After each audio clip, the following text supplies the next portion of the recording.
इस कार्यक्रम के पुण्यार्चक हैं श्री कंवर लाल जी, महावीर प्रसाद जी पाटनी, आर के ग्रुप, मदनगंज, किशनगढ़, राजस्थान। इनकी जिज्ञासा है कि नामकर्म की प्रकृति में एक दुर्भग नामकर्म आता है, तो उस दुर्भग नामकर्म का आश्रय कैसे होता है और उसका फल क्या है और उसके बचने के उपाय क्या है?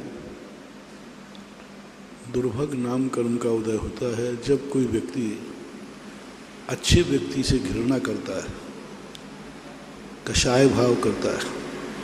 व्यक्ति अच्छा है, गुणवान है, लेकिन व्यक्ति के स्वार्थों के कारण से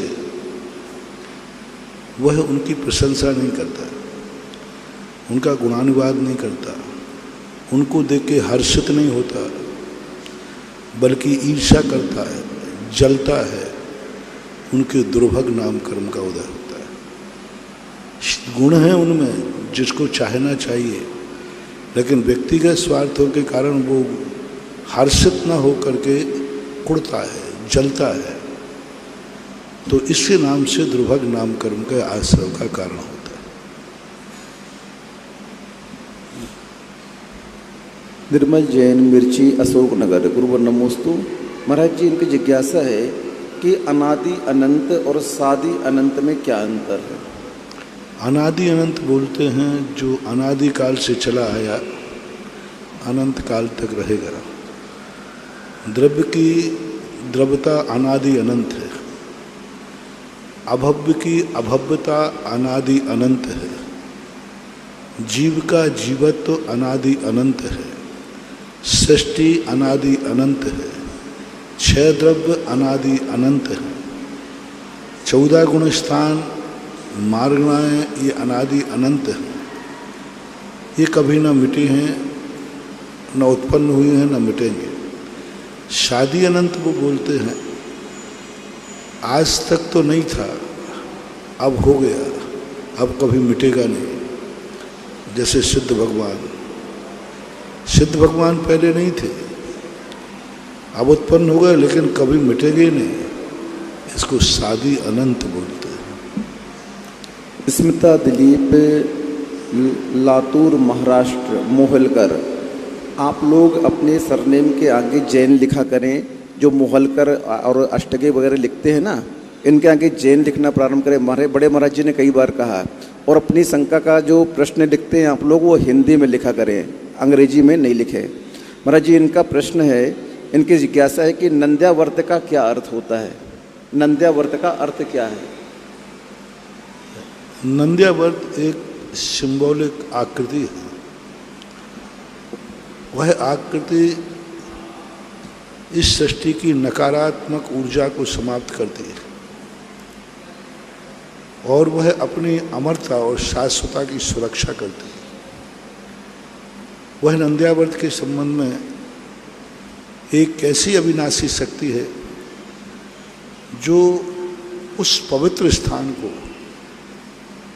सुरक्षित करती है, अपवित्र स्थान को नहीं। जो शाश्वत पवित्र है, जहाँ पवित्रता के संकल्प हैं, जहाँ महान आत्माएं सिद्धत्व प्राप्त करती हैं, शिखर जी और अयोध्या, ये पूरे आर्यावर्त में ये 2 स्थान ऐसे हैं जो वीआईपी है।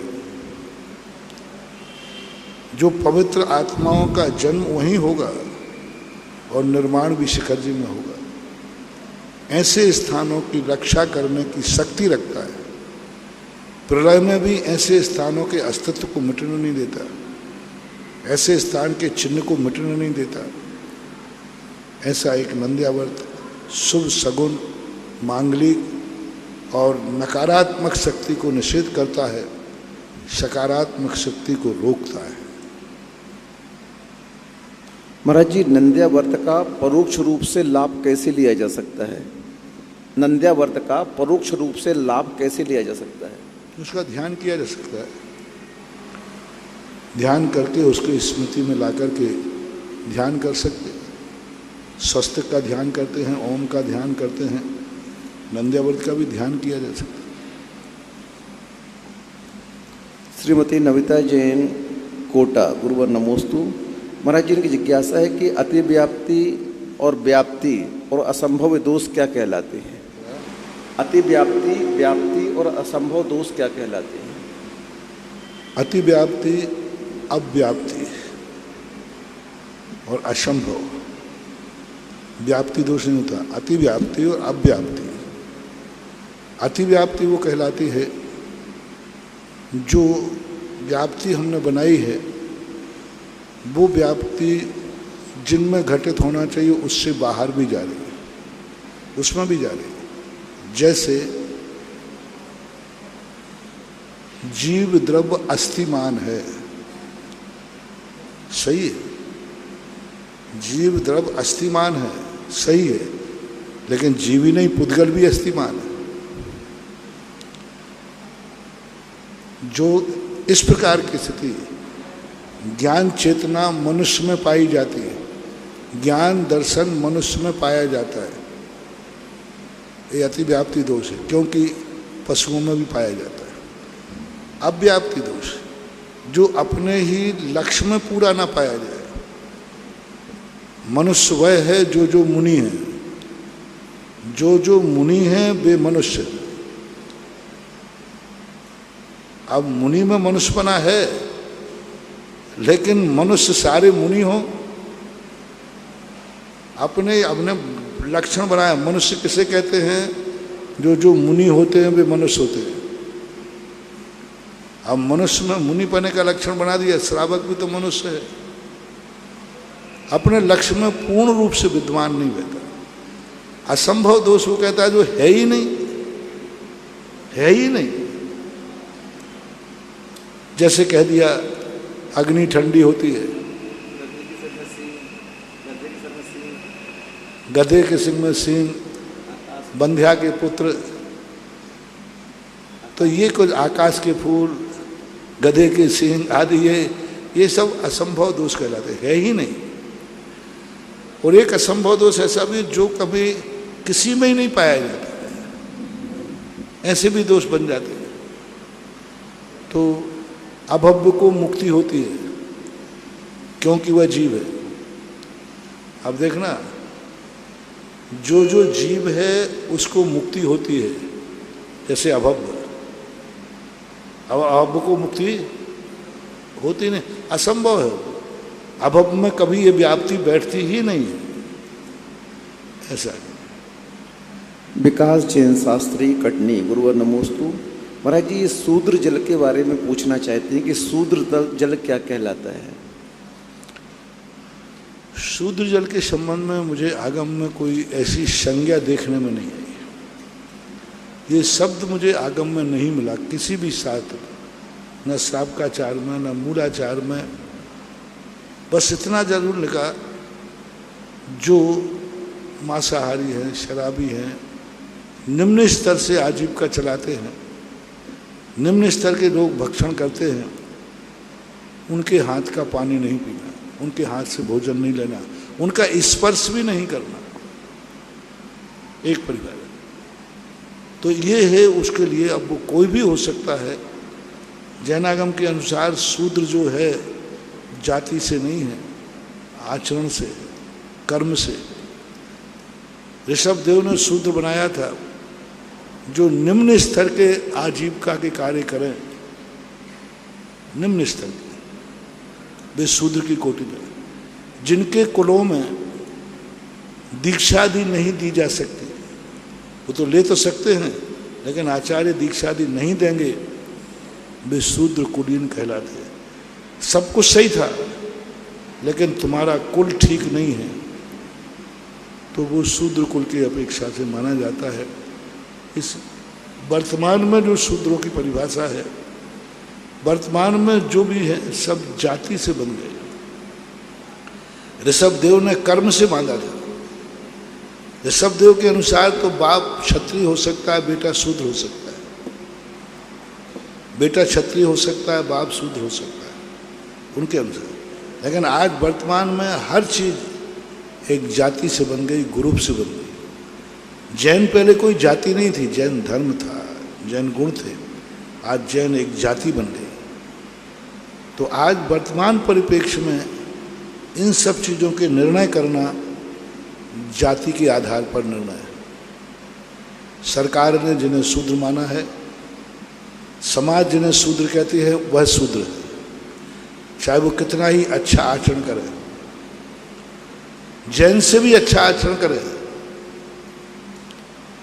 तो भी उसका कुल और जाति समाज ने और सरकार ने उसको शूद्र मान लिया है, तो वो शूद्र की कोटि में ही आएगी। कितना ही गंदा आचरण करे, कितना भी गंध भक्षण करे, कुछ भी करे, लेकिन समाज ने और सरकार ने उसे जैन मान लिया है, तो वो जैन में। अब उसके आचरण पे मत जाइए, वो क्या आचरण करता है, उसके ऊपर बल्दियत में जैन लिखा है, बाप जैन है तो बेटा जैन है, चाहे कुछ भी हो। ब्राह्मण भी जाति से हो गया, पहले गुणों से ब्राह्मण था। ऋषभदेव ने लिखा था कि गुण जो 12 व्रत अंगीकार करते थे वो ब्राह्मण कहलाते थे। आज ब्राह्मण एक जाति है, एक कुल है, एक परंपरा है। उनका आचरण कैसा भी हो, कुछ भी आचरण कर रहे हो, लेकिन आज जाति से वह ब्राह्मण है। ऐसे ही आज ठाकुर की, छत्री की, तो सब जो व्यवस्थाएं थी आज बहुत डगमगा गई। आगम से और वर्तमान के परिप्रेक्ष्य की तुलना करते हैं तो बहुत सारी समस्याएं आती। डॉक्टर मगन जैन आष्टा गुरुवर नमोस्तु महाराज जी ये पूछ रहे हैं कि एक सामान्य श्रावक वर्तमान में किए गए पापों का प्रत्याख्यान कैसे करे? क्यों प्रत्याख्यान कर सकते? जो उसको रुचिकर नहीं लगता उसका त्याग कर दे। त्याग करने के लिए कोई कैसे वैसे नहीं होता है। आपको कैसा लग रहा है, आपके मन में भाव आ रहा है कि मुझे छोड़ना है, छोड़, जब चाहो जब छोड़। तो प्रत्याख्यान तो कैसे करें, क्या करें, मुझे तो इसका कोई विशेष उपाय नहीं है। छोड़ना है या नहीं छोड़ना है, बस ही बात। श्रीमती चंदा जैन आष्टा गुरुवर नमोस्तु महाराज जी इनकी जिज्ञासा है कि तप को संबर और निर्जरा का कारण कहा गया है, तो बाल तप के माध्यम से संसार का आश्रय क्यों होता है? तप तो संबर और निर्जरा का कारण है, तो बाल तप से संसार का आश्रय क्यों होता है? हमारे यहाँ एक सम्यक शब्द का प्रयोग किया है। दर्शन नहीं, सम्यक दर्शन। तप नहीं, उत्तम तप। बाल तप हो गया ना, सब कुछ खत्म हो गया। बाल यानी अज्ञानी का तप। हमारे यहाँ उत्तम तप है, तो उत्तम तप ही तप है। धर्म तो सभी करते हैं, लेकिन उसके भाव, परिणाम, ये सब चीज़ें देखी जाती हैं। तो ऐसा धर्म। रंजना जैन दोसा राजस्थान गुरुवर नमोस्तु महाराज जी ये चतुर्थ वर्ष में अध्ययनरत हैं और इनके पैर में प्लास्टर चढ़ा हुआ है। ये पूछ रहे कि हम तत्वार सूत्र का अध्ययन कर सकते हैं क्या? कर सकते, कोई बात नहीं। और महाराज जी जिसके हाथ में प्लास्टर हो एक, तो वह आहार दे सकता है क्या? उंगली चल रही है, सब कुछ उंगली वगैरह चल रही है, हाथ चल रहा, सब चल रहा है, आहार नहीं दे सकते, अभिषेक नहीं कर सकते। सीधी बात। जिनको उसमें खून वगैरह कुछ नहीं महाराज, खाली प्लास्टर लगा है हाथ में, और वो तो उससे कंकड़ उससे बनता है, मिट्टी कंकड़ आदि से। आहार नहीं, अभिषेक नहीं, दो चीज़ों का। देखो सीधी बात समझे आप, जो वस्तुएं बिना शुद्ध कपड़े पहने और नहाए बिना शुद्ध के छू सकते हो, वही कर सकते। जिनवानी शास्त्र को आप पैंट शर्ट में भी छूते हो कि नहीं? छूते हैं। बोलो, छूते हैं, साथ उठाते रखते, बिना पैंट शर्ट, धोती दुपट्टा नहीं। लेकिन भगवान को, गुरु को आहार, बस। तो जिनवानी तक ही आप सीमित रहिए, क्योंकि जिनवानी वस्तु नहीं है। जिनवानी भगवान के मुख से निकले हुए शब्द हैं, ये द्रव्य नहीं है। द्रव्य की एक परिणति है। भगवान एक अस्तित्व है, वस्तु है, द्रव्य है, शक्ति है। गुरु एक शक्ति है, जीव है। तो आहार के लिए दो चीज़ों के लिए परहेज है, आहार का और अभिषेक का। बाकी आप कर सकते हैं। श्रीमती निर्मला जी जैन बड़ौत गुरुवर नमोस्तु महाराज जी ये पूछ रहे हैं कि जो व्यक्ति जैन होते हुए अपने नाम के आगे जैन नहीं लगाता और अपने कुल के गोत्र को लगाता है, सोनी हो गया, कासलीवाल, पाटनी, तो उसको क्या दोष लगेगा? वो जैनत्व को छिपा नहीं रहा है क्या? जो व्यक्ति अपने नाम के आगे काला, पाटनी, सोनी, महाराष्ट्र में भी अपना सरनेम लगा देते हैं, चौगले, अष्टगी, जैन नहीं लिखते हैं, तो क्या इनको जैन धर्म को छुपाने का दोष नहीं लगेगा? अब छुपाने का भाव है तो दोष लगेगा, लेकिन संस्कार ही ऐसा पड़ गया, बाप दादों से कहते आए सुधार करो। लेकिन ये भी ध्यान रखना, जनगणना में नाम के साथ जैन लिखने से आप जैन नहीं कहलाएंगे। नाम के साथ जैन लिखने मात्र से आप जैन नहीं लिखलाएंगे। वहाँ 2 कॉलम और हैं, जाति का और धर्म का। तो सबसे बड़ी चूक कहाँ हो रही? अभी बहुत अच्छा माइनॉरिटी वाले ने कहा कि महाराज नाम के आगे जैन पर आप लोग जोर दे रहे हो, ये इतना महत्वपूर्ण नहीं है। वहाँ जब जाति की गणना होती है तो जैन खाना नाम के आगे क्या लिखा है ये नहीं देखा जाता, जाति क्या लिखी है।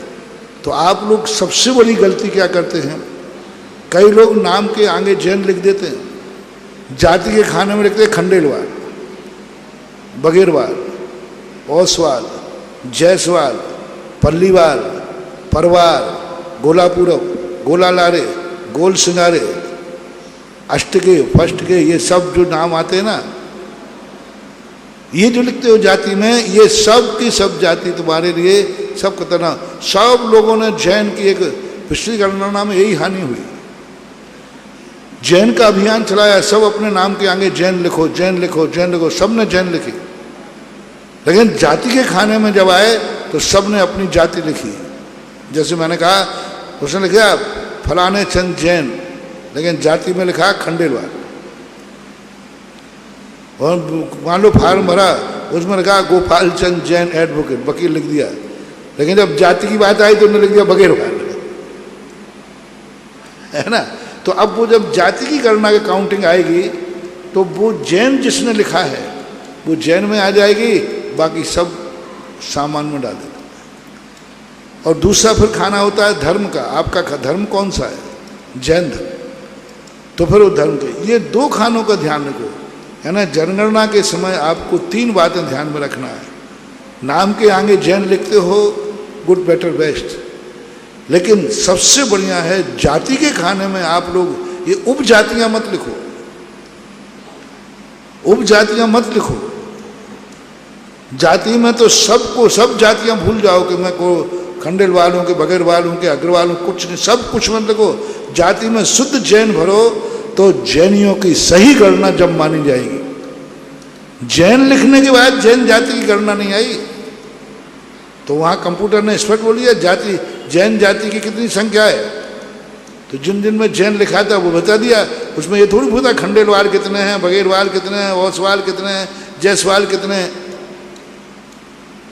तो आजकल सब कंप्यूटर का है।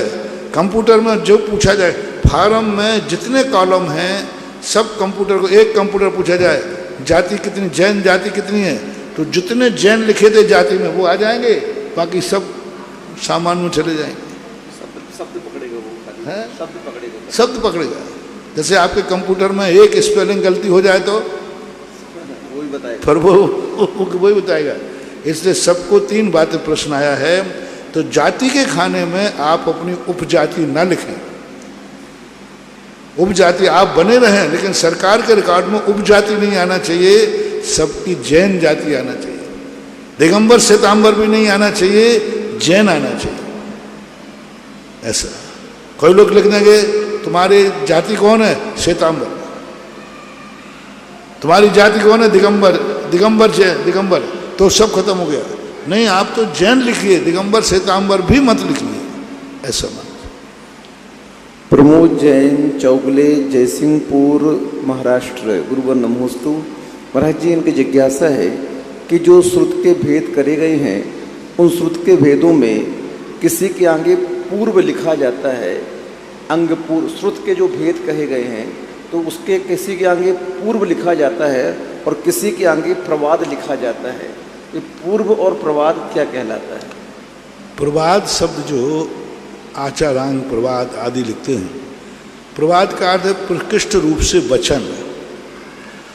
पूर्व की जो संज्ञा दी गई है, यह पूर्व का अर्थ होता है कि जितना द्वादशांग है उस सब का जो पूर्वांग है, सबका मूल विषय है वो पूर्व है। अंत में सारा ज्ञान यदि गौण हो जाता है तो पूर्वों का ज्ञान महत्वपूर्ण होता है। तो महत्वपूर्ण की अपेक्षा से संभवतः पूर्व शब्द लगाया गया हो, बाकी आगम में पूर्व शब्द की कोई अलग से व्याख्या देखने में नहीं आई। कभी कभी नाम रूढ़ हो जाते हैं, तो पूर्व जो नाम है रूढ़ संज्ञा है, अलग से किसी आचार्य ने व्याख्यात नहीं किया कि पूर्व का अर्थ क्या, पर पूर्व के संबंध में मेरे जो उनका विषय वस्तु पड़ी तो ऐसा ही लगा कि पूर्व का अर्थ है मूल विषय। सारे के सारे जो विषय हैं मूल में, वे पूर्वों के अंदर आते, ज्ञान प्रवाद पूर्व आदि। श्रीमती शीला जैन पाटनी, पवई मुंबई, गुरुवर नमोस्तु। महाराज जी, इनकी जिज्ञासा है कि जो तत्वार सूत्र के 10वें अध्याय में क्षेत्र काल गति लिंग सूत्र आया है, तो उसमें से गति तो मनुष्य गति ले लेंगे और लिंग में पुरुष लिंग लेंगे कि लिंग रहित लेंगे, वेद रहित लेंगे मुक्ति के लिए? लिंग के दो भेद होते हैं, भाव और द्रव्य। तो वहाँ द्रव्य में पुरुष लिंग से ही मुक्ति है। अब सामान्य रूप से भाव वेदों की अपेक्षा तो तीनों वेदों से मुक्ति है। तो वहाँ ये रूढ़ अर्थ हमें निकालना पड़ेगा। कोई भी जब शब्द नहीं मिलता है तो उसका अर्थ आगम के अनुसार निकालना चाहिए। जब किसी एक शब्द के दो अर्थ होते हैं, उन दो अर्थों में से कौन सा अर्थ ग्रहण करना है, ये फिर उसका अभिप्राय जान करके आगम से निकालना चाहिए। जैसे आज के दो अर्थ थे, बकरा और आज यानी धान। अब यहाँ कौन सा लूँ? तो हमें देखना पड़ेगा कि यहाँ आज का अर्थ क्या है। धर्म क्रिया है, पूजा की क्रिया है, तो यहाँ आज यानी बकरा तो हो ही नहीं सकता, धान हो सकता है। तो हमारे लिए अर्थ जब दो निकले तो वहाँ अर्थ हमें प्रासंगिक आगम के अनुसार लेना चाहिए। लिंग शब्द से कई लोग कहते हैं द्रव्य लिंग, तो वहाँ तीनों लिंगों से मुक्ति कही, ठीक है, मान लीजिए। लेकिन आगम क्या कहता है कि तीनों वेदों से या लिंगों से? तो कभी कभी कालांतरों में शब्दों में बहुत फर्क आ गया, बहुत फर्क आ गया। पाखंडी शब्द है, आज वर्तमान में निंदा के अर्थ में आता है, और पाखंडी शब्द पहले मुनि के लिए, साधुओं के लिए प्रयोग किया जाता था। पूज्यवर कुंदकुंद भगवान ने प्रवचन सार की चारे चूलिका में सच्चे भावलिंगी संत के लिए पाखंडी शब्द का प्रयोग किया। अब कुंदकुंद से समय पाखंडी शब्द जो पापों का खंडन करता है वो पाखंडी कहलाता है, ये शब्द था। और आज के समय वो पाखंडी किस में लिया जाता है? ढोंगी। अब आज पाखंडी शब्द निंदनीय हो गया समाज के अनुसार, पहले था। तो ये शब्दों के समय समय पर परिवर्तन होते जाते हैं। आज वर्तमान में लिंग शब्द से द्रव्यलिंग लिया जाता है, वेद से भाव लिया जाता है। हो समय जिस समय तत्वार सूत्र लिखा गया हो उस समय ऐसा अर्थ होता। मुकेश जैन, इंदौर, गुरुवर नमोस्तु। महाराज जी ये पूछ रहे हैं कि जैसे घर में बालक का जन्म होता है तो उसकी राशि निकाली जाती है, ज्योतिष के अनुसार राशि निकाली जाती है, तो क्या उस राशि के अनुसार ही नाम रखना अनिवार्य है कि कोई भी नाम अच्छा रख सकते है? राशि के अनुसार देखो, ज्योतिष को हम नकार नहीं सकते, जैनागम में आया है। हवाएं जब चलती हैं अपनी उसी दिशा की तरफ चलेंगे तो हमें सहयोग मिलेगा। ठीक है, यही सब कुछ नहीं है, लेकिन यदि राशि के नाम निकलता है तो निकालने में बाधा क्या है? कुछ चीज़ें ऐसी हैं, चलो लाभ ना सही, नुकसान क्या है? नुकसान क्या है? नाम तो रखना ही है ना, राशि के अनुसार रखना तो रखना चाहिए, अच्छा है। फिर भी यदि नहीं रखते हैं तो फिर अच्छे। राजेंद्र जैन, मेरठ, गुरुवर नमोस्तु।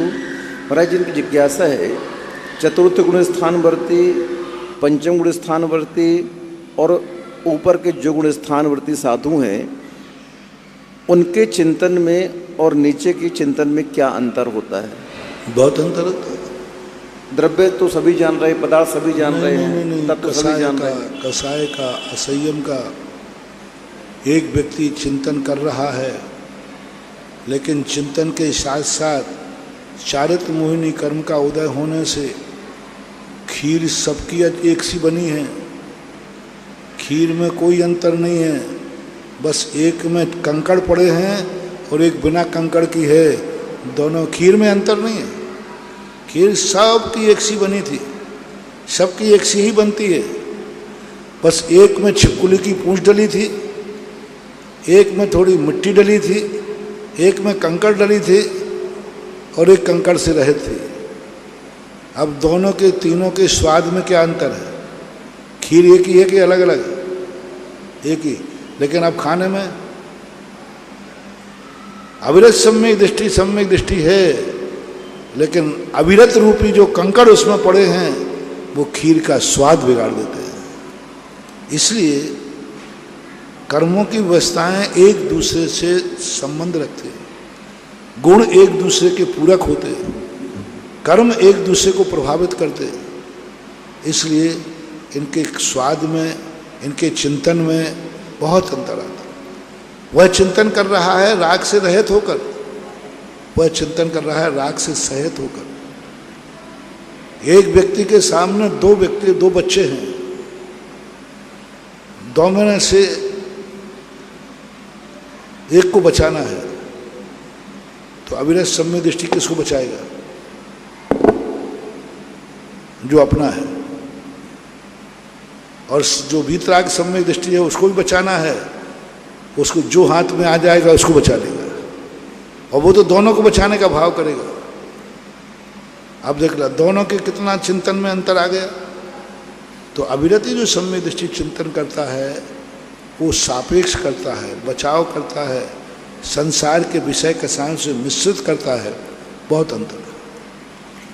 मीनू जैन, गाजियाबाद। गुरुवर नमोस्तु। महाराज जी, इनकी जिज्ञासा है कि नियम दो प्रकार का होता है, एक यम पूर्वक और एक कुछ समय के लिए। अब हम लोग की दृढ़ता कमज़ोर रहती है तो हम लोग कुछ समय के लिए कोई नियम ले लेते हैं और पुनः उस नियम को तोड़ करके हम लोग उस कार्य को करने लगते हैं। तो महाराज जी, जितने दिन नियम लिया और जितना टूट गया उसमें क्या कुछ पुण्य का परिणाम हमारे? नियम यदि सीमित समय के लिए लिया है तो फिर वो तोड़ना नहीं कहलाता, वो तो पूरा हो गया। नियम यदि पूरा असीम लिया है फिर तोड़ा है तो यथायोग क्यों तोड़ा, परिस्थिति क्या थी, इन सब को देख करके फिर प्रायश्चित दिया जाता है। उत्तम चर्या पालक मुनि श्री के श्री मुख से वाचित हर शब्द जगत के लिए, हम श्रावकों के लिए कल्याणकारी मंत्र है। ऐसी कल्याणकारी जिज्ञासा के प्रणेता निर्यापक श्रमण मुनि पुंगव श्री सुधा सागर जी महाराज सत्संग के पवित्र पावन चरणों में आचार्य विद्यासागर हॉल में विराजे हुए सभी भक्तों की ओर से, सुधा कलश जिनवाणी चैनल पर सुन रहे सभी भक्तों की ओर से त्रिकाल बार नमोस्तु भगवन, नमोस्तु भगवन, नमोस्तु भगवन। प्रथम जिज्ञासा के लिए आमंत्रित है नरेश जी वेद कोटा और तैयार रहेंगे श्रीमती विनीता जैन बीना। पधारे नरेश जी जैन वेद कोटा। तब तक तैयार रहें लक्ष्मी लाल जी बड़ोदिया। विनीता जैन पधारे।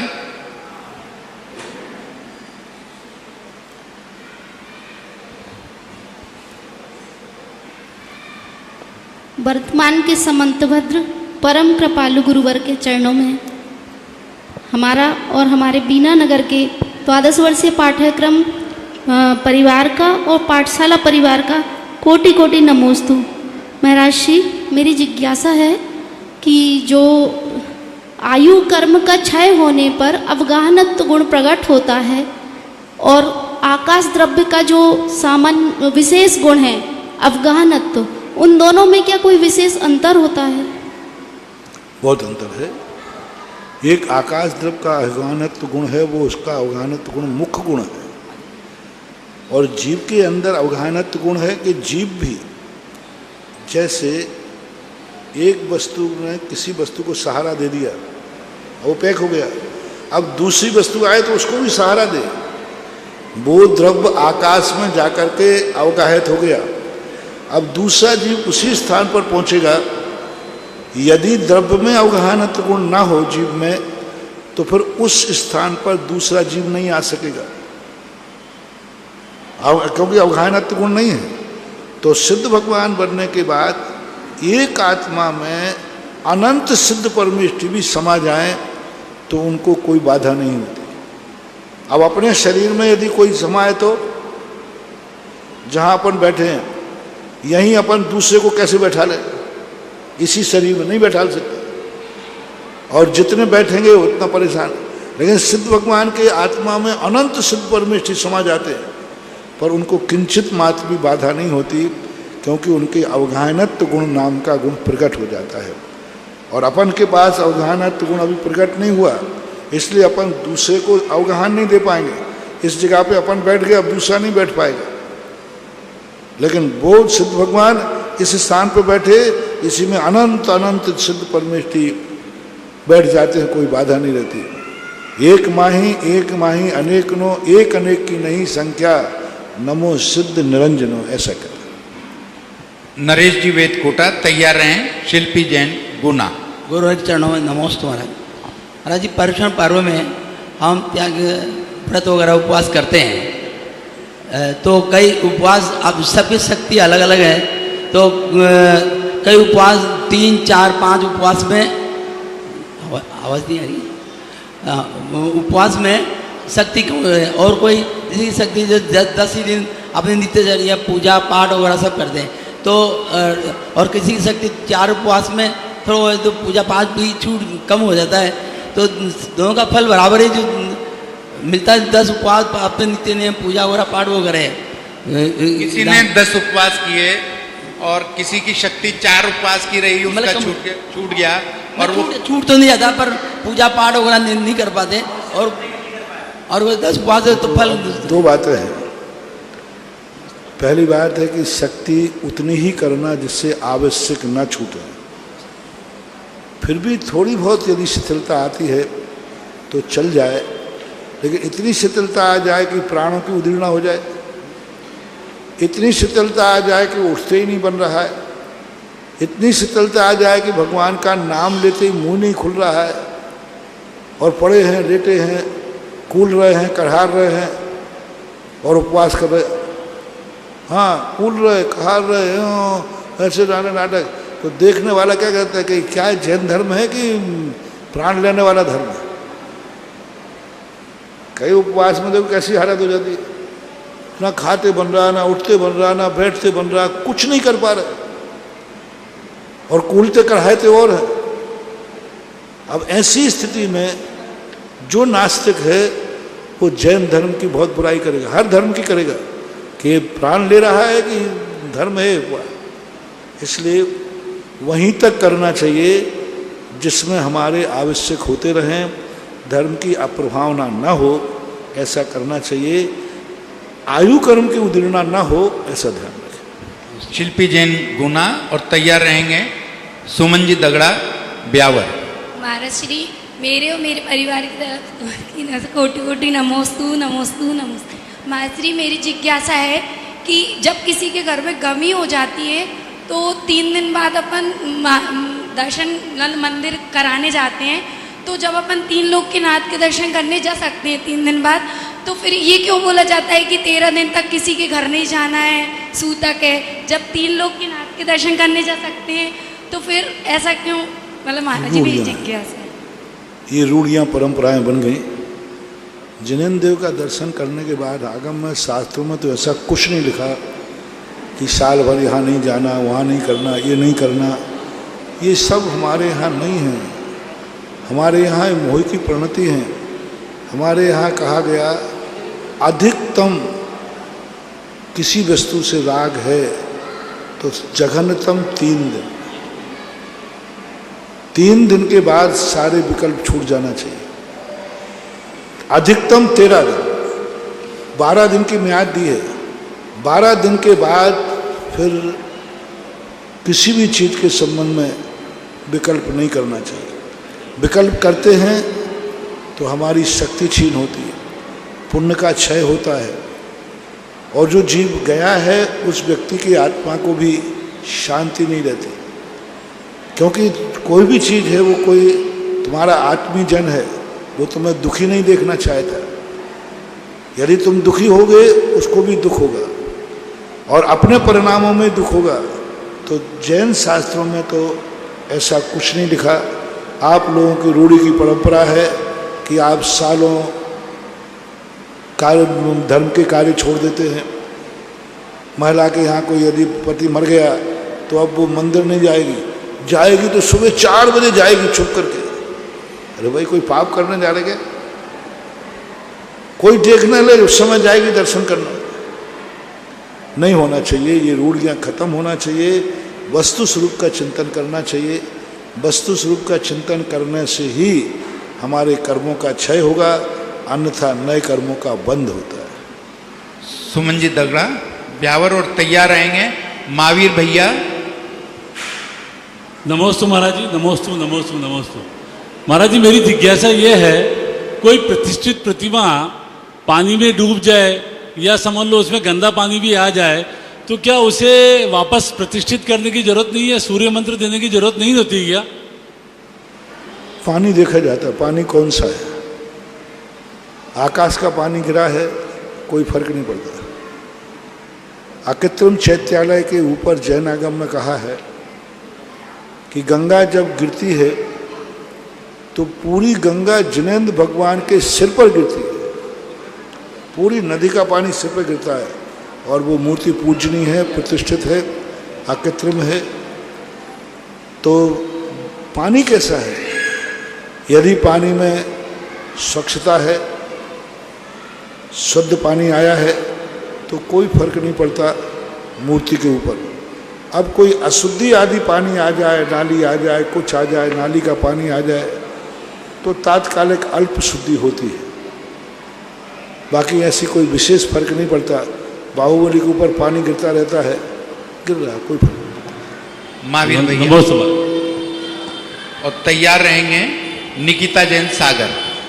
मेरे गुरुदेव को नमोस्तु। बल्कि ये ध्यान रखना, जब कोई मूर्ति पानी में डूबती है, जमीन के अंदर जाती है, सुमन, जब कोई मूर्ति जमीन के अंदर जाती है और पानी में डूबती है, उसकी शक्ति 100 गुनी बढ़ जाती है।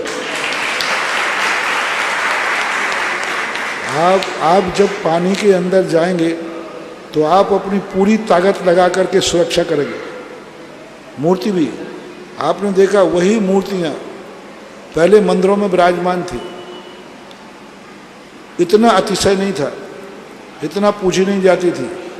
और वही मूर्तियाँ जब भूगर्भ से निकलती हैं तो सारे जगत के लिए अतिशयकारी हो जाती। क्या हो गया? एक मंदिर की मूर्ति थी, कोई तीर्थ की नहीं थी, एक सामान्य मंदिर था, उन्होंने जमीन के अंदर चक्के चले गए। सैकड़ों साल के बाद वो जमीन के अंदर से जब निकली, उस मूर्ति का अतिशय, उस मूर्ति की शक्ति जब तक वो मंदिर में रही उतनी नहीं थी, उससे कई गुनी शक्ति भूगर्भ में जाकर बढ़ जाती है, और निकलती है तो अतिशयकारी हो जाती है। अच्छे पानी में आदि में मूर्ति डूबी है, उसकी शक्ति, उसकी ताकत, एनर्जी विस्फुटित होती है। अपनी बॉडी भी बाहर से जब ठंड पड़ती है तो अंदर से गर्म आहट आती है। मुंह में से भाप कब निकलती, गर्मी में कि सर्दी में? तो भाप कब निकलती है? जब अंदर हीटर जल रहा है। अंदर हीटर जल रहा है, यानी जो अपना पानी है अंदर का हीटर है, बाहर की ठंड पड़ी तो अंदर हीट बनती है, और वो हीट जो है वो भाप बनकर मुंह में से निकलता है। और सर्दी के दिनों, गर्मी के दिनों में पसीना निकलता है। बाहर गर्मी है, अंदर से वो पानी फेंक रहा है। इसी प्रकार मूर्तियां जब उनके ऊपर भी उपसर्ग आदि कोई परिणति बनती है तो उनकी शक्ति जो अंदर छुपी हुई रहती है वो प्रकट होती है और उद्घाटित होती है, स्वयं की रक्षा करती है। जिस दिन मूर्ति पानी में से निकली, जब मैं उनके पास तक पहुंचा, मेरा पहले कोई भाव नहीं था। जैसे मूर्ति के गर्भालय में पहुंचा और मूर्ति की जो एनर्जी देखी, मैंने कहा आज तो गंधोदक लिए बिना नहीं जाऊं। उस दिन का जो गंधोदक था, उस दिन की जो मूर्ति की एनर्जी थी, जो पैर छुए, वो एनर्जी आज तक मुझे विगत दिनों में इतने बार मैं आया, इतने बार मूर्ति को छुआ, वो एनर्जी नहीं मिली जो एनर्जी उस दिन थी जिस दिन रात भर भगवान पानी में डूबे रहे। और 4 बजे के लगभग वहां पहुंच करके जब भगवान को छुआ तो ऐसी एनर्जी के लोग कहने महाराज पानी में करंट है। मुझे डरा दिया। सब लोग पानी में करंट है, कोई चवर छुए, हमारे राजेंद्र बाबू ने चवर छुए, और महाराज इसमें करंट है। अब मैंने भी चवर छुए, मैं तो समझ गया, मैंने कहा घबराओ मत, करंट होता तो अभी तक तो निपट गए होते। करंट नहीं था, वो 24 घंटे की एनर्जी थी जो सारे पानी को कंपायमान कर रही। नमोस्तु। जो लग रहा था सब पानी लग रहा था। 1-2 बार लोगों ने कहा महाराज जी पानी में करंट आ रहा है, मैंने अभी छुआ, मैंने कहा ये करंट नहीं है, घबराओ मत।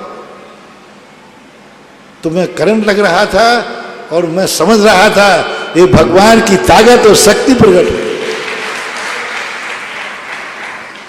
तो वो उस दिन का जो रूप था भगवान का बहुत अलौकिक था। पूरे पानी को उन्होंने इस प्रकार का कर दिया, पूरे गर्भालय को। मैं करीबन 20-25 मिनट वहाँ ध्यान भी किया, पर उस दिन का एक अलग माहौल था, स्थिति थी। तो पानी में भूगर्भ से जाने से मूर्तियों की शक्तियाँ जो छुपी हुई रहती हैं वो भी उद्घाटित हो जाती है। लेकिन इसका अर्थ ये नहीं कि तुम मूर्ति को उठा के पानी में रख दो। महावीर भैया मेरे गुरुदेव को नमोस्तु।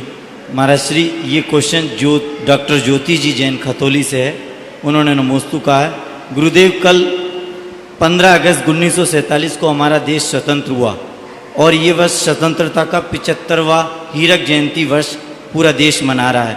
गुरुदेव, एक प्रजातंत्र देश, धर्म सापेक्ष राष्ट्र में हम अपने धर्म पालन, तीर्थ रक्षण एवं गुरुओं के आहार विहार संभव हो पाता है तो ये सीमा पर खड़े सिपाही देश की रक्षा करते हैं, ये सभी देखते हैं, पर प्रत्येक व्यक्ति जन जन कैसे अपना राष्ट्रीय प्रेम प्रदर्शित करे, कैसे राष्ट्रीय धर्म को निभाए।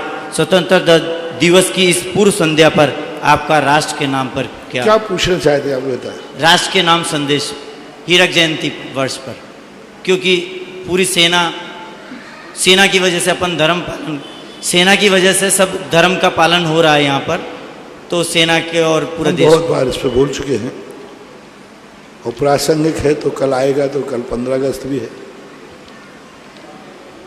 प्रसंग के अनुसार मेरे पास जो निकलता है उसको टेप कर लिया करो और उसे ही संदेश दे दिया करो। मेरे से बिफोर टाइम आज जो निकलेगा वो कल जो निकलेगा वो अलौकिक होगा।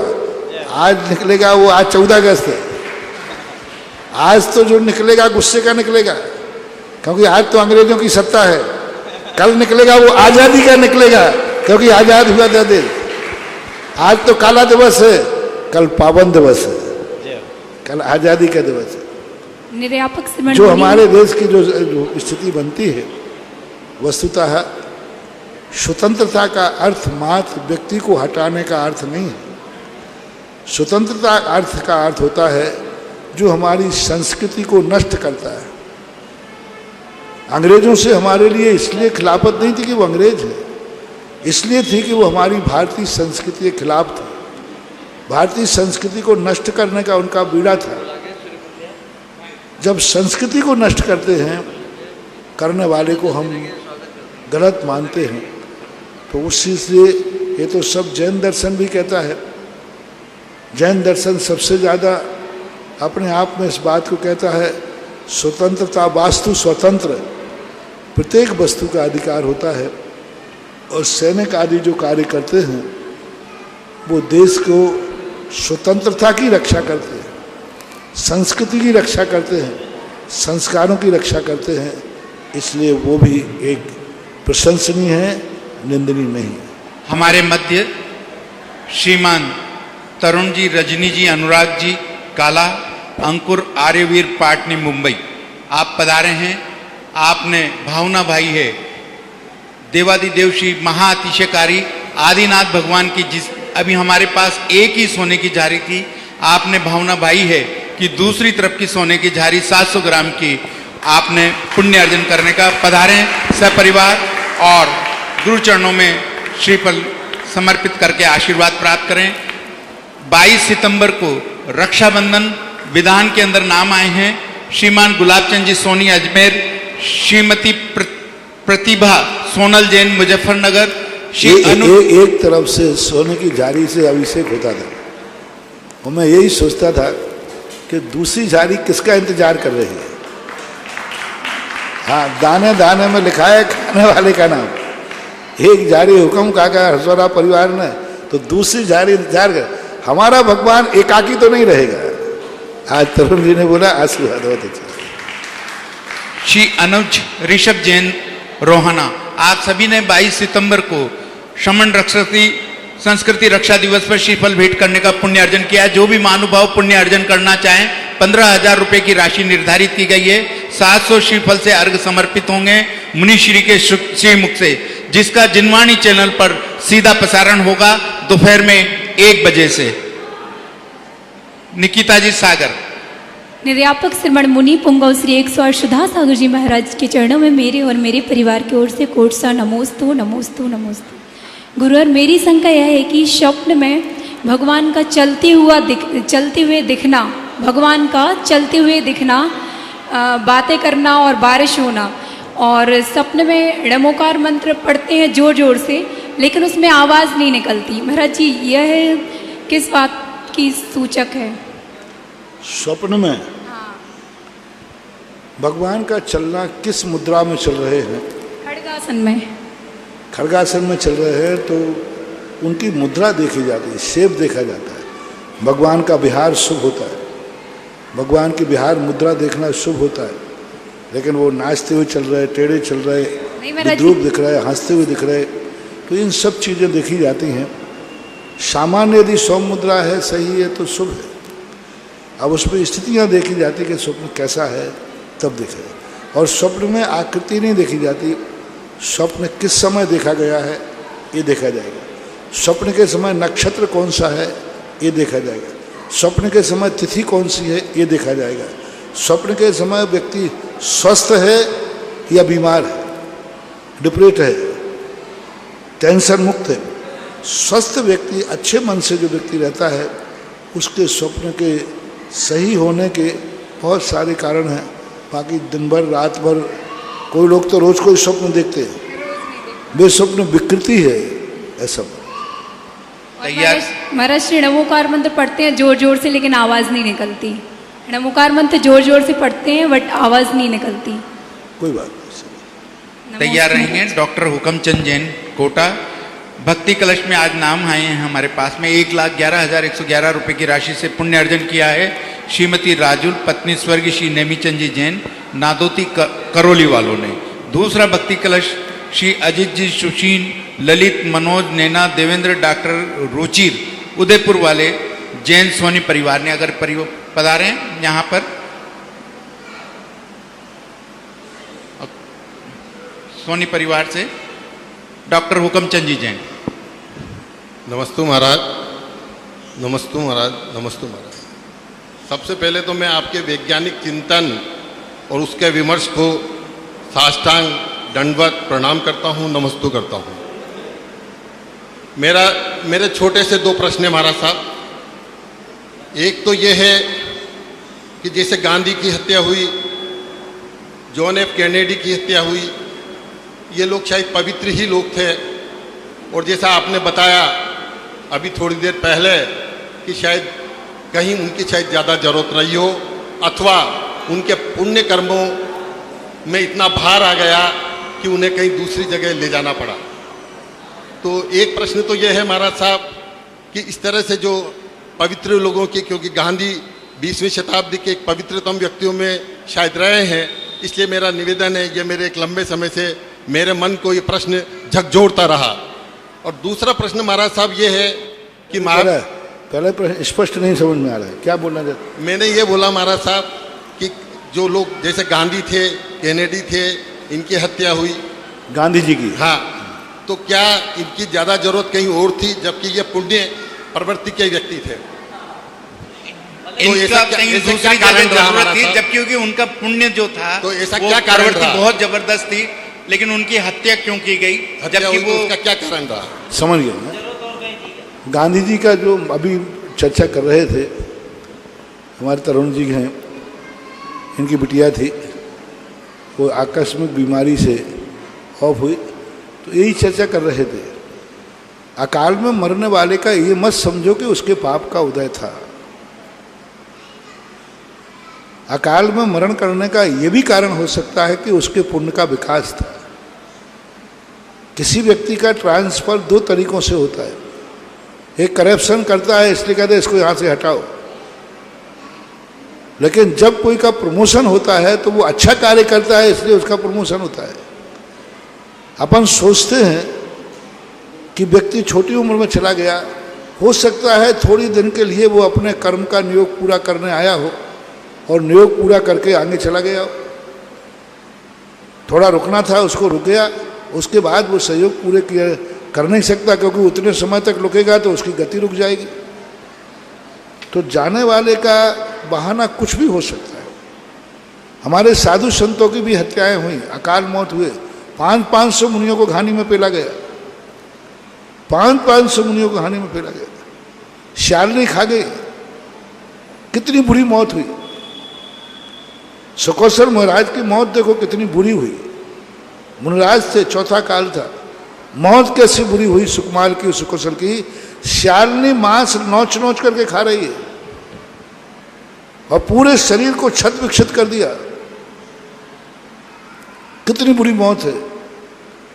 मौत तुम्हें बुरी दिख रही है, उसी बुरी मौत ने उनको केवल ज्ञान प्राप्त करा दिया कि यदि वो विक्षिप्त नहीं खाती तो केवल ज्ञान भी नहीं होता। पारसनाथ के लिए इतना बड़ा संकट आया, उसी संकट ने उनको केवल ज्ञान करा दिया। शायद सुकोसर महाराज को वो सेलनी नहीं आती तो आहार चर्या के लिए जा रहे थे, निकले थे, लेकिन रास्ते में शेरनी आकर के ध्यान में बैठ गए। उस शेरनी की बदौलत से निमित्त बनने पर उनकी इतनी विशुद्धि बढ़ी कि केवल ज्ञान हो गया। अपन लोग कहेंगे कितनी बुरी मौत हुई इतने बड़े धर्मात्मा की। अपन तो यही कहेंगे कितनी बुरी मौत हुई इतने बड़े धर्मात्मा की, लेकिन कर्म कहता है बुरी मौत नहीं हुई, उसके जो बुरे कर्म पड़े थे वो नहीं निकल रहे थे, इसलिए मोक्ष नहीं हो रहा था। शेरनी ने उन सारे बुरे कर्मों को निकाल दिया और मोक्ष का दरवाजा खोल दिया। कभी कभी पाप कर्म का उदय पुण्य के लिए आता है। ज्ञान सागर महाराज के जीवन में एक व्यक्ति की घटना घटी। एक व्यक्ति गिल्ली डंडा खेलते थे, एक व्यक्ति काना था, उसके आंख में गिल्ली डंडा लगी, गिल्ली डंडा नहीं गिल्ली लगी और खून आ गया। अब वो बहुत बुरा चिल्लाया, इस दुष्ट ने मेरी आंख फोड़ दी, वैसे ही फूटी थी और फोड़ दी। बहुत गुस्सा किया, खून बह रहा है, गालियां दे रहा है। सब लोग पकड़ने दौड़े, उसको पकड़ करके पहुंच रहे हैं और जैसे उसने ऐसा पहुंचा, आंख खुली तो उससे तो दिखने लगा। अब देखो गिल्ली आंख में लगना पुण्य का उदय की पाप का उदय? खून आना पाप का उदय, लेकिन वह पाप का उदय उसको पुण्य में कारण बन गया और जो मरा हुआ खून जमा था वो निकल गया, उसको दिखने लगा। अब भू आया तो भूरा नाम था ये, उन्होंने समझ लिया आंख तो फूट गई उसकी, खून तो आया, तो वो जाकर किवाड़ों के पीछे छुप गए और वो आया दौड़ा दौड़ा, तो उन्होंने कहा आज तो मेरी पिटाई होगी। वो कहा भूरा कहाँ है, मैं उसकी पूजा करना चाहता हूँ, जिंदगी में नहीं दिखा, अब दिखने लगा। अब बोलो वो गिल्ली उसके लिए अच्छा हुआ कि बुरा हुआ? तो सब लोग गिल्ली मत मार देना किसी को।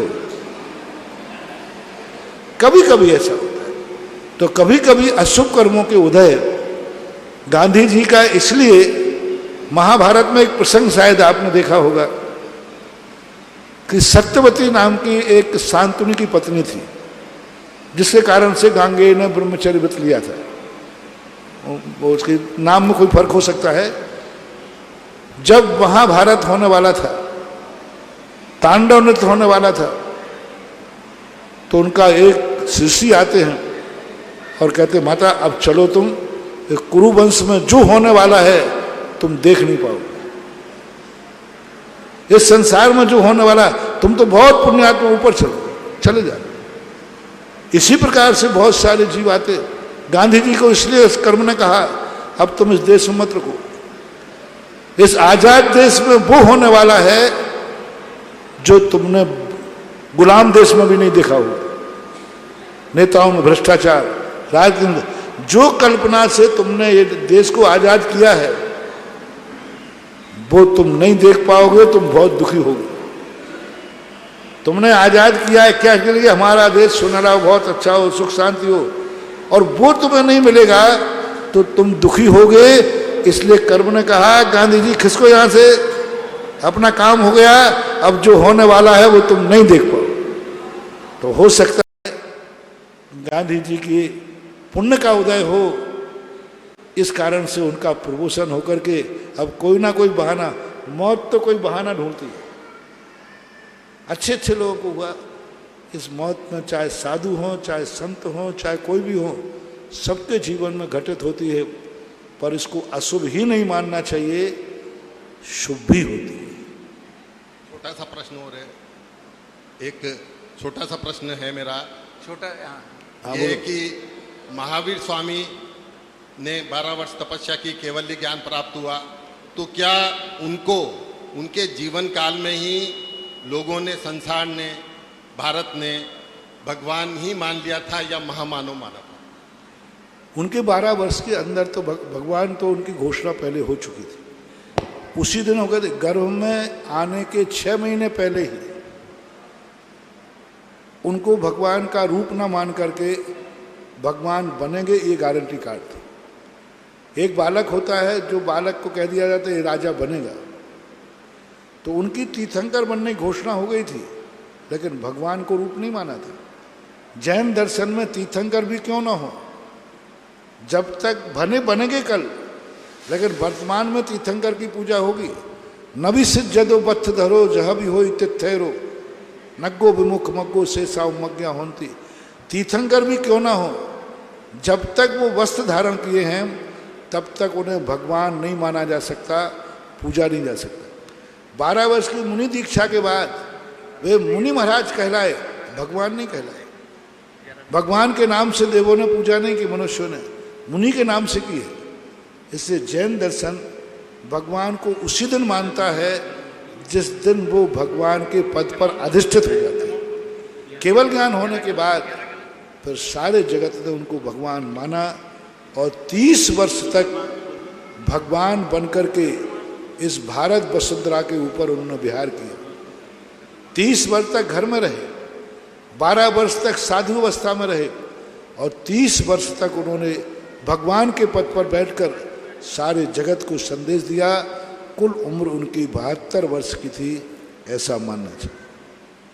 तैयार रहेंगे नैना जैन कोटा और हमारे भामाशाह दानवीर तरुण जी, रजनी जी, अनुराग जी काला, अंकुर जी, आर्यवीर पाटनी मुंबई ने पावन वर्षा योग के समय तक 4 माह तक आपने शांति धारा का भी संकल्प लिया है। देवादिदेव श्री आदिनाथ भगवान महाअतिशयकारी चांदखेड़ी की नमोस्तु गुरुवर, मेरे परिवार की तरफ से मेरे बार नमोस्तु नमोस्तु नमोस्तु। गुरुवर, जब हमारा कोई बहुत पुराना सपना पूरा होता है और हमें रोना आता है तो वो भी कोई पाप, उससे भी कोई पाप का बंध होता है या? खुशी के भी आंसू आते हैं। आंसुओं का कोई भरोसा नहीं, थोड़ी सी मिर्ची लग जाए तो आंसू आ जाए, थोड़ा सा कंकड़ चला जाए तो आंसू आ जाए, खुशी हो जाए तो आंसू आ जाए। आंसू वहाँ एक ऐसा सिस्टम है कि उस समय आँख का यदि ये एक्शन हो जाता है तो आंसुओं का भरा हुआ कुंड झलक जाता है। आंसू निर्मित नहीं होते। आंसू के आंख के पीछे जो पानी होता है, अब वो पानी कभी कभी गम से आता है, कभी कभी खुशी से आता है। खुशी के भी आंसू आते हैं। वाणी गदगदयन बपू पुलकयन नेत्र दयम श्रावयन, ऐसा पूज्यपाद स्वामी ने लिखा है, आते हैं। नमोस्तु गुरुवर। लक्ष्मी लाल जी बड़ोदिया तैयार हैं। भक्तामर विधान का पुण्य अर्जन किया है श्रीमती मंजू, नीरज, कविता, पंकज, अरिहंत, गौरवी, गौरांशी, तनश, अरु जैन, नेनवा वाले कोटा।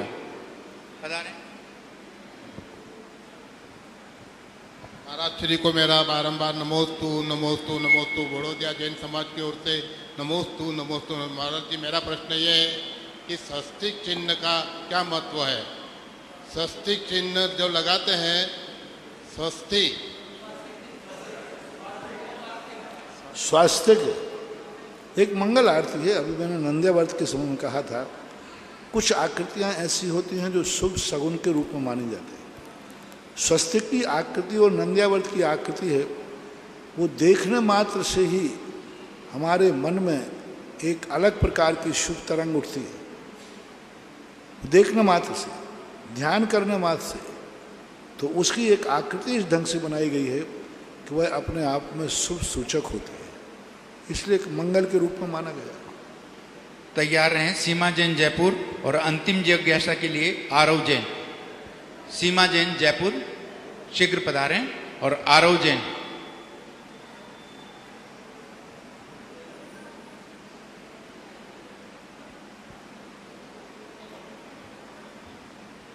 मेरे परम उपकारी इष्ट गुरुदेव के चरण कमलों में मेरा और मेरे परिवार का नमोस्तु नमोस्तु नमोस्तु गुरुवर।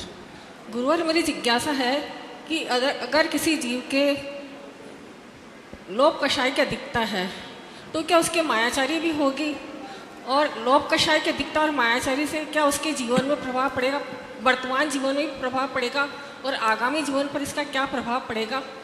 और यह हमें क्यों नहीं करना? आवाज भाई गूंजे, लोभ कषाय, अगर किसी जीव के लोभ कषाय की अधिकता है और उसके साथ क्या वो मायाचारी भी करेगा? और इसका लोभ कषाय और मायाचारी का हमारे जीवन पर क्या प्रभाव पड़ेगा? सुनो ओ वकील साहब, मन संचालक को भी सुनना चाहिए। वो सुनने मैंने क्या बोल रहा है। हाँ, दोबारा प्रश्न करें। गुरुदेव, मेरी जिज्ञासा है कि अगर किसी जीव के लोभ कषाय की अधिकता है, लोभ कषाय की अधिकता है, हाँ, तो क्या वो मायाचारी भी करेगा इसके साथ? क्यों नहीं करेगा? एक कषाय आते वर्तमान जीवन में उसका क्या प्रभाव पड़ेगा और भविष्य में उसका क्या प्रभाव पड़ेगा? मर करके त्रियंश होगा और क्या होगा। और वर्तमान में षड्यंत्र में लोग उसका विश्वास नहीं करेंगे। दो बातें होती हैं। मायाचारी, एक कषाय आते ही सारी कषायों का निमित्त एक संबंध होता है। एक साथ उदय में नहीं आएंगे, लेकिन कारण पूरक बन सकते हैं। मायावी व्यक्ति का लोग विश्वास नहीं करते। धीरे धीरे जब उनको पता चल जाता है, अरे ये तो छली कपटी आदमी है, ये तो मायावी आदमी है, ऊपर से मीठा बोले, बाहर अंदर से कड़वा बोले, तो मायावी आदमी के व्यक्ति की मायाचारी के कारण लोगों का विश्वास उठ जाता है। फिर वो सही भी बोलेगा तो भी लोग गलत मानेंगे, वो सही भी करेगा तो लोग गलत मानेंगे। मायाचारी करने वाला सबसे बड़ा हानि होता है, वो हर व्यक्ति का विश्वास उसके ऊपर से उठ जाता है। फिर कल के दिन वो सत्य में भी आ जाता है, लोग उसका विश्वास नहीं करते और वो इतना बदनाम हो जाता है कि वो चिल्ला चिल्ला कहता है, अब मैं सौगंध खाता हूँ सत्य। लोग कहता है झूठा है, मायाचारी, छली कपटी है। मैंने बहुत बार इसकी परीक्षा कर ली। ऊपर से बड़ा मीठे बड़े मीठे बोल बोलते गए लोग। कड़वा बोलने वाला कम से कम सही तो बोलता है। तिरछी टोपी, मृदुल वाणी, बेईमान की यही निशानी। हाँ, तो कई बार ऐसा हो जाता है तो उसका विश्वास खत्म हो जाता है। भविष्य में वो त्रियंश आदि गति को प्राप्त होता है। नमोस्तु मेरे गुरुवर। बालक आरव जैन और अंतिम जिज्ञासा के लिए अमन जैन बड़ोदिया। बेटा जल्दी। नमोस्तु महाराज जी। महाराज जी, आरव जैन चले आगे बोले, नाम बोले, आगे चले बड़ोदिया से। मेरे आराध्य गुरुदेव के चरणों में बारंबार नमोस्तु नमोस्तु नमोस्तु। महाराज जी, मेरा प्रश्न दान से संबंधित है। दो व्यक्ति होते हैं, एक व्यक्ति साल भर में 12 बार बोली लेता है छोटी छोटी कर करके, और एक व्यक्ति होता है जो किसी विशेष अवसर पर एक बड़ी बोली लेता है और दोनों की राशि समान हो जाती है, तो क्या उनका पुण्य भी समान होता है? माल को देख करके पुण्य बताया जाएगा बाबू? ऐसे कैसे बता दो? हाँ, सस्ता रोबे बार बार, महंगा रोबे एक बार। नहीं महाराज जी, दोनों की राशि समान हो रही है। हाँ, समान हो जाए, कोई फर्क नहीं पड़ने वाला। लेकिन कर्मों के हिसाब से तो वो बार बार शांति धारा कर रहा है। नहीं, कर्मों के हिसाब से उसने अपना दान थोड़ा थोड़ा किसमें दिया है, किसमें दिया है, और इसने दान किसमें दिया? बीज का ही महत्व तो नहीं है, खेत का भी महत्व है। तो खेत का भी देखा जाएगा। उसने एक साथ राशि दी, लेकिन किसमें दी वो देखा जाएगा। और इसने छोटी छोटी राशि दी, राशि बराबर हो जाने से मामला नहीं है, राशि किसमें दी है इससे मामला देखा जाएगा। निर्णय उससे होता है, राशि से कुछ नहीं होता है। इस तरह आज की जिज्ञासा समाधान पूर्ण हुआ। जिन इस कार्यक्रम के पुण्यार्चक थे श्री कंवर लाल जी, महावीर प्रसाद जी पाटनी, आर के ग्रुप, मदनगंज, किशनगढ़, राजस्थान।